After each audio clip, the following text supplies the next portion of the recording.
Good morning and welcome to Friday with the Rev, and a happy February to all of you. It seems amazing how fast the time is going, and it's wonderful to be back with you. The last time I was with you was 2 weeks ago, and since then, I've gratefully made my 150th visit to Indonesia. That's a whole long story of how that came to be, but it's one that's filled with an enormous gratitude. And I had the wonderful opportunity of visiting with family caregivers both in Singapore and in Indonesia, and working on a very exciting project. It's only the beginning, but we very much had a wonderful opportunity to begin a new project, and more will be said about that. I'm Greg Johnson. I'm the president and CEO of GJP International, Greg Johnson Partnerships International, and I have the great privilege of, frankly, devoting my life and ministry to the world of family caregiving. This series, which continues to grow, and I send my special love to all the family in Indonesia and Singapore with whom I've been visiting and with whom I have had the opportunity to discuss these broadcasts, because it was they and many others in Southeast Asia last summer who helped me to come up with this idea, and especially my wonderful Ado, who teaches me how to do things that are technological. And there were only two buttons, start and stop. That I think I can do, and we're grateful that Friday with the Rev has come to be. This is a chance for us to spend some time together wherever we may to be still, to focus, and to share on the unity and the union and the universality of the world of family caregiving. Now, the topic, before I go to the topic though, yes, I want to share with you. Many of you write to me, and I'm very grateful for those emails, for Messenger and what have you. There are two excellent ways to contact me. One is through Emblem Health, where I serve as senior advisor for family caregiving, and where you can receive copies of Care for the Family Caregiver, a place to start. Now, this and the PDFs are available in English, in Spanish, and Chinese, totally free of charge, or hard copies are available. You need to contact me in order to make that a reality, and you can do that by, very simply, it's gjohnson@emblemhealth.com. And also, I have the privilege of serving on the staff at the famed Marble Collegiate Church here at 5th Avenue and 29th Street in New York. And you can get in contact with me that way by simply emailing me once again at gjohnson@marblechurch.org. Or even better yet, if you're in New York visiting, please come and join us on a Sunday morning. It's my privilege to do the prayer circle every Sunday at 10 a.m. in the chapel, and then the main service at 11 o'clock is shared by our senior minister and many of our fellow clergy. So please come and join us, 5th Avenue, 29th Street. We'd love to see you there. Now, this morning, I'm using a topic, the next prayer actually in line, and it seemed so perfect as I opened the book actually on the plane returning to New York. And I had plenty of time on that flight. I'll talk a bit more about that in a moment. But the prayer is entitled Rest. And I thought, what a perfect topic, certainly for family caregivers, because often we are on call 24/7. But there are still ways that we can indeed rest, even for a moment of prayer. And I urge you so much, it's one of the reasons I wrote this book, that if just for a moment we can be still, we can leave all the caregiving situation right here, and we can go within. We've been talking a lot about that, where that Christ child, where that divinity has been born anew for us as Christians, the Christ child, the Christ light, born in us once again. This takes us to a new level, beyond theology and doctrine to our spirituality, to our mystical, contemplative centers that unite us with all. For truth is truth, many nouns. So we need to go there. And it's available to each and every one of us. And it's the greatest momentary and eternal place of rest. We only get a moment of it now and then. But we can learn to go deeper there so that as we deal with our caregivers, with our care recipients, we as caregivers can do so from a place of centeredness, of calm, and knowing that we are not alone. For the divine who created us is there walking with us, loving us. And we're going to talk more about that. So let us begin with the prayer entitled Rest. And I do remember writing this in Bali many, many years ago. And so it was quite a reunion, as it were, as I saw this was the next prayer and would make a wonderful way to welcome February and to give thanks for, quite frankly, the rest that I had. Yes, it was a lot of flying, but it's an opportunity, when used appropriately, to provide an enormous amount of time to go within, to contemplate, and to be grateful. So let us take just a moment, feel that chair, our feet upon the floor, our back against the chair, and to breathe. Just to be aware of our breath, the Ruach Elohim that created us and sustains us, the breath of God, which flows freely through us constantly. Let us be in that flow. And together we pray. Be still and know that I am God. I am with you. I love you and will never let you go. For I am not in things outside. I am within you. Your own divinity, your own peace of heaven and eternity, now and always. O divine friend, creator, redeemer, sustainer, how blessed to claim my spiritual inheritance. Awaken in me the willingness to accept your presence within and to grow more and more like you each day. In eternal oneness with you, O Father, Mother, God.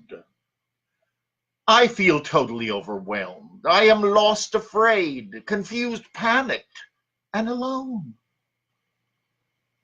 But I am not. You are with me. Keep me mindful that I am not God, you are. Together, we can do all that is possible here on earth and in eternity for my loved one. Help me to surrender my need to control and cure, for I do neither. I know that I cannot do these things.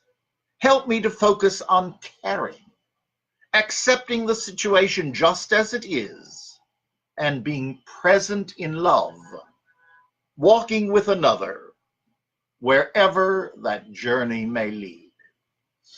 Keep me focused on today, not yesterday, with its regrets and errors, not tomorrow, which may never come at all.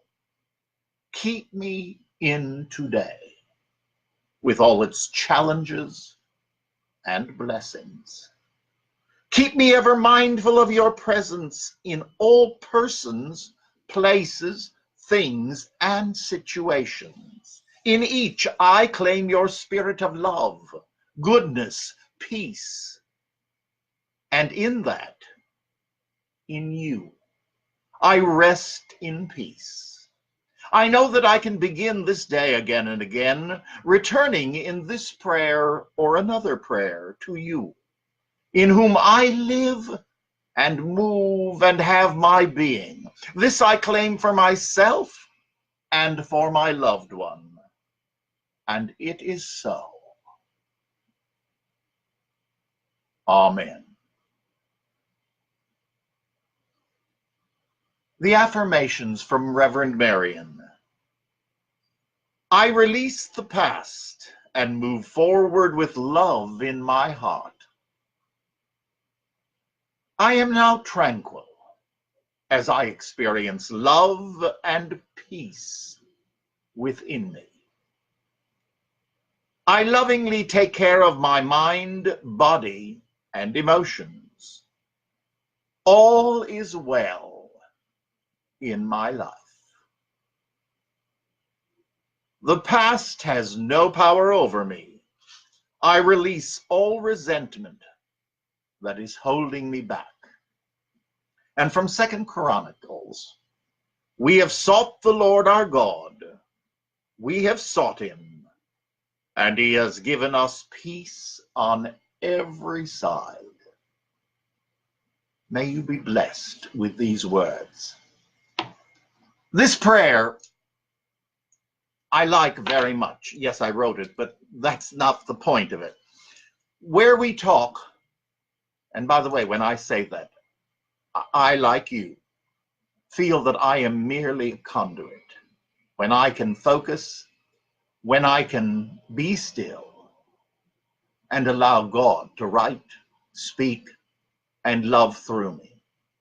And I say that with deep gratitude, for that's part of the journey that we have in going within, in finding our calling and finding our place. Cure, control. Those are two words that family caregivers, and not only family caregivers, but many, many others fight about, particularly control. Those aren't ours to do.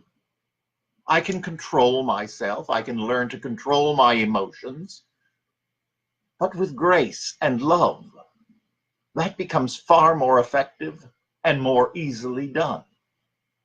In family caregiving, we need to remember our title. And this is one of the reasons that I use the word family caregiver constantly.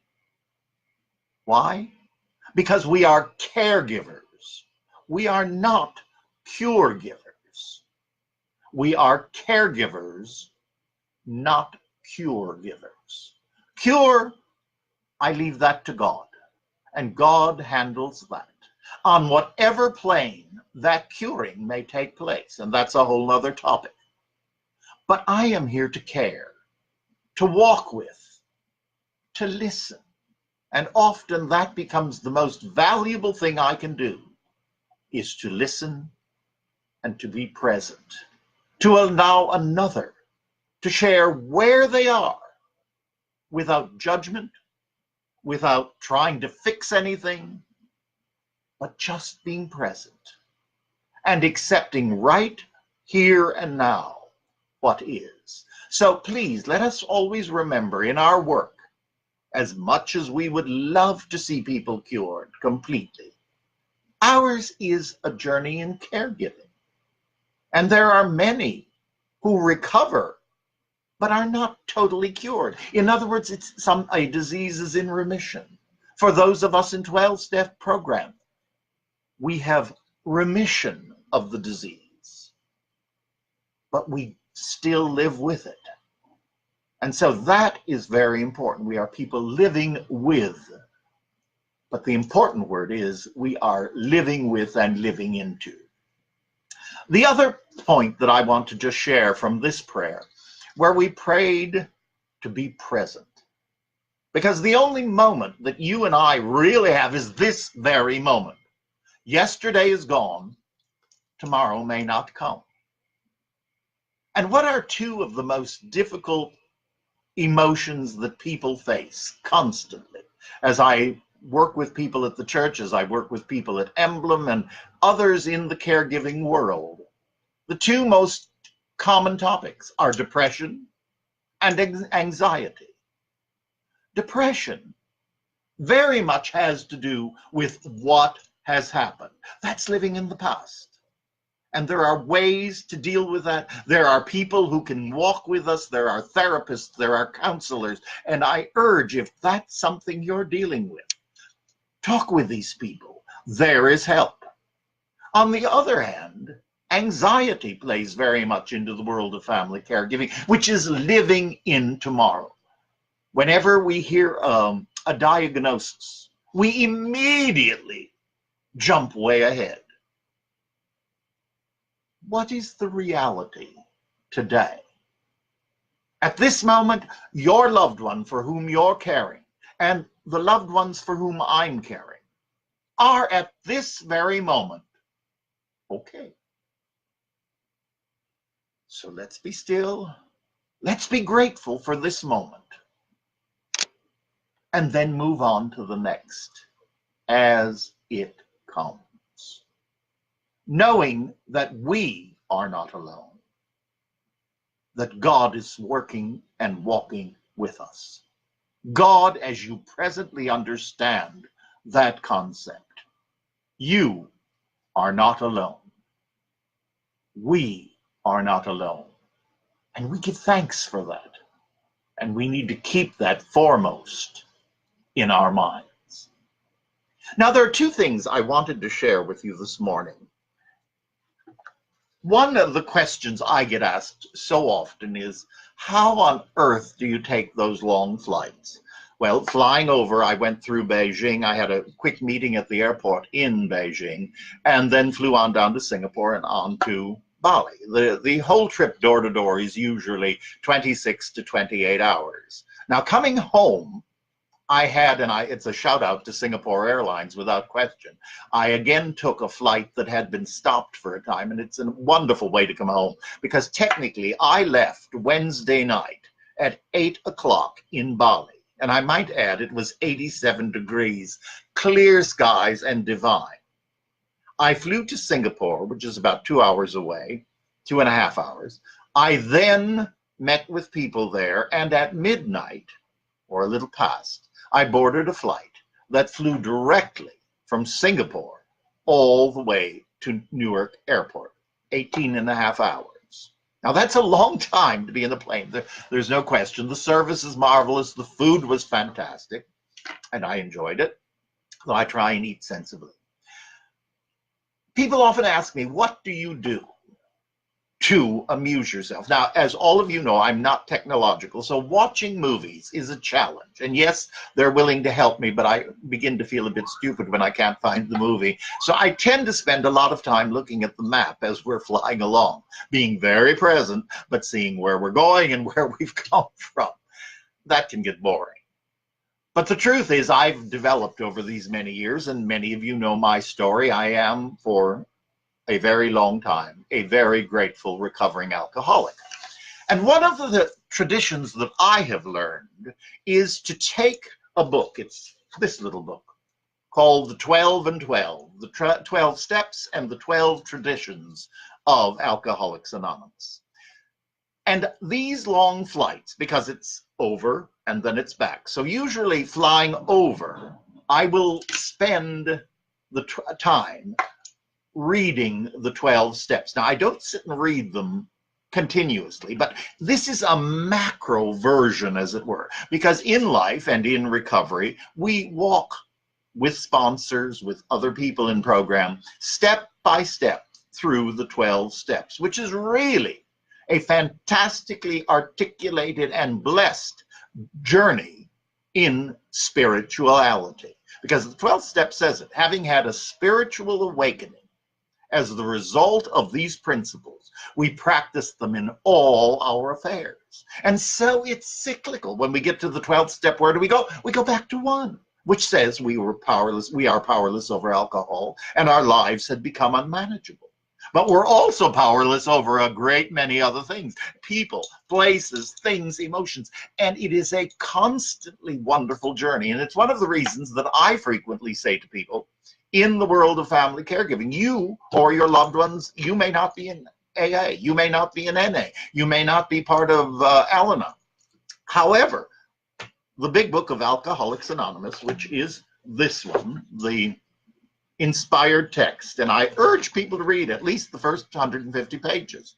You can learn a lot, not just about alcoholism, but about living.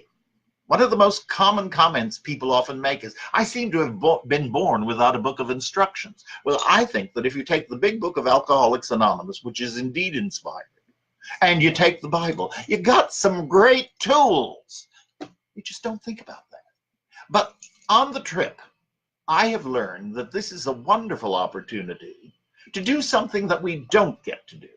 And that is, over a 12 or 18-hour period, I sleep, I eat, I do everything that everyone else is doing. But I'll read the first step. I'll think about it. I'll pray about it. I'll do something else. And then the second step. And I continue on. And by the time I arrive at my destination, I've had the opportunity of doing a macro look at the 12 steps.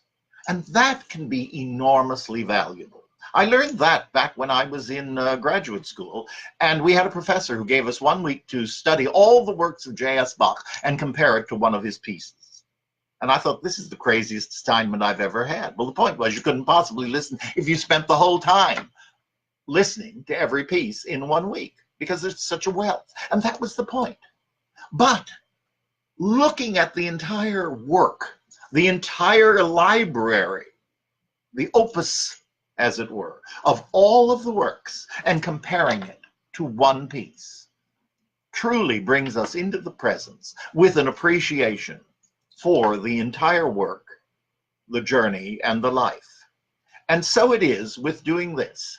So I urge you, 2 things. One, if you're looking for a book of instructions, or you're looking and saying, how do I journey in spirituality? Take a look at the 12 steps. You might be quite surprised at how comfortable you'll feel as you read them. It's a wonderful opportunity. If you are a member, as you take a long trip, take along the 12 and 12. You might find some help. Now, secondly, I love books, and I'm blessed to have wonderful, wonderful friends who write. And one of the most important persons in my life has been Barbara Crafton, Reverend Mother Barbara Crafton, who is at Marble. She's an Anglican priest, a writer, a teacher, one of the most brilliant people, and God sent her to me at a time when I was in early recovery. So we've known each other for a very long time, and she's the person to whom I go when I really need guidance and spiritual direction, because the woman is all love. So if you hear she's speaking anywhere near you, or if you wish to join her weekly Bible study, it's 10 o'clock Sunday morning, but it's live streamed, so you can, it's archived. So anytime during the week, you can avail yourself. And that's, again, go to the Marble Collegiate website. I'm not good to give you the instructions. Go to Marble Collegiate Church. Or if you have a question, write to Siobhan Tull, S-Tull, T-U-L-L, at marblechurch.org, and ask her, tell her you listen to Friday with the Rev, and you'd like to know how to connect or to archive, get the archives of Reverend Crafton, Barbara Crafton, an incredible writer, an incredible human being, and a blessed angel in my life. She's written a new book, Come Here, Jesus. And I had the great joy of using it also as I flew over. I read it on the way over. I read something else on the way back. And I loved it, and I wanted to share it with you, because in it, we walk with Barbara, who is extremely human and, in my opinion, wonderfully divine. Aren't we all? It's a big lesson to learn. But she lets us look at Jesus from so many different aspects, just as century after century after century has done, making sense of the life, very importantly, in fact, more than about the life. For too long, I think too many have focused on the religion about Jesus instead of the religion of Jesus. Barbara gives us that opportunity. And so in walking through this book, you will have the opportunity to hear her comments, her historical comments, and be invited and engaged in seeing Jesus, the historical figure, the theological figure, the essence of love, and be invited to join that search as it relates to you today. Now, I want to share with you, as I conclude this broadcast, the ending. This is not a spoiler by any means, but it will give you a sense of how brilliantly Mother Crafton writes, but also I want to tell you, she speaks equally. That's not a combination we often find with writers. Sometimes people write brilliantly, but their speaking could be improved.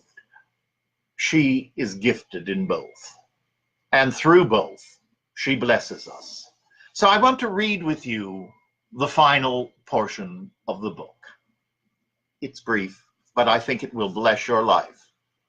And it very, very much speaks to us as family caregivers. Peace I leave with you. Peace I leave with you, my peace I give to you. I do not give to you as the world gives. Do not let your hearts be troubled. Do not let them be afraid. From John 14:27. You open your eyes in the first gray light of morning. For a moment, you just feel the goodness of it, the clean sheets, the silence. And then you remember what happened last night. All is not well. You said things you shouldn't have said.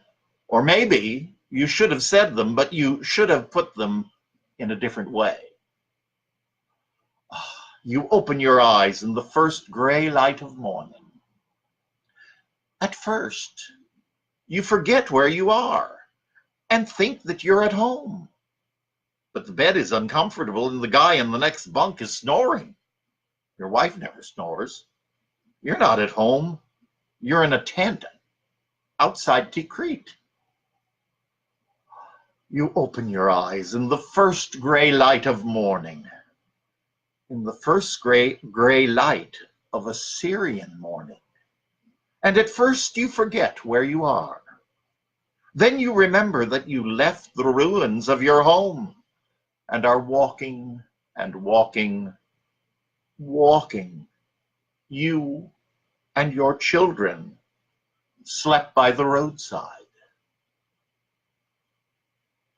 You open your eyes in the first gray light of morning, and for a moment you forget about the money.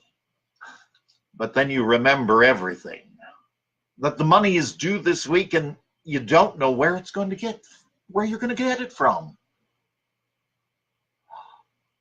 You open your eyes in the first gray light of morning, and for a moment you forget about the cancer. Then you remember. And you deflate like a sad little balloon. Peace I give to you. My own peace I leave with you. Life is hard, but peace does not come only from life being easy. Whatever you must face today, I am with you. I will give you peace in your heart and peace in your mind, so that their energies can be focused on the tasks at hand. I will give you the consciousness of small joys, the song of the birds, the sound of your music, the taste of food, the sight of flowers. I will give you peace, whatever the world dishes out. You will take things one step at a time. One step at a time.